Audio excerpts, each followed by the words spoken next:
నేతల మధ్య నెలకొన్న విభేదాలపై పీసీసీ క్రమశిక్షణ కమిటీ దృష్టి పెట్టింది. ఇప్పటికే పలు జిల్లాల్లో నేతల మధ్య జరుగుతున్న ఆధిపత్య పోరుకు ఫుల్ స్టాప్ పెట్టాలని గట్టిగా డిసైడ్ అయింది. అలాగే హైదరాబాద్ గాంధీ భవన్లో నేతల బల ప్రదర్శనకు చెక్ పెట్టాలని పీసీసీ భావిస్తోంది.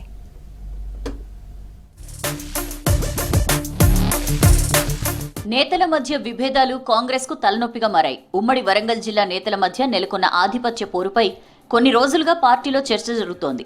మంత్రి కొండా సురేఖ, మురళీ దంపతులకు జిల్లాలోని ఎమ్మెల్యేలకు మధ్య మాటల యుద్ధం నడుస్తోంది. దీంతో నేతలు ఒకరిపై ఒకరు క్రమశిక్షణ కమిటీకి ఫిర్యాదులు చేసుకున్నారు.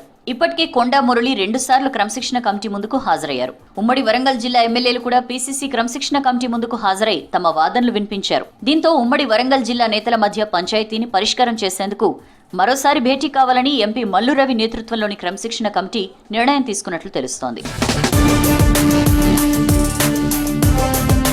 సిద్దిపేట జిల్లాలో నేతల మధ్య వార్ నడుస్తోంది. డీసీసీ అధ్యక్షుడు నర్సారెడ్డికి మిగతా నేతలకు పొసగడం లేదు.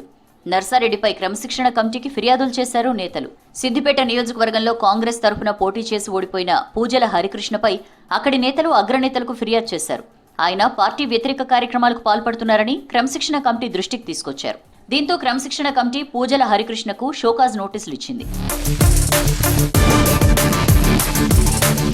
ఉమ్మడి వరంగల్, ఉమ్మడి మెదక్ జిల్లాల్లో కాంగ్రెస్ నేతల మధ్య విభేదాలు, ఫిర్యాదులపై చర్చించేందుకు క్రమశిక్షణ కమిటీ మరోసారి భేటీ కానుంది.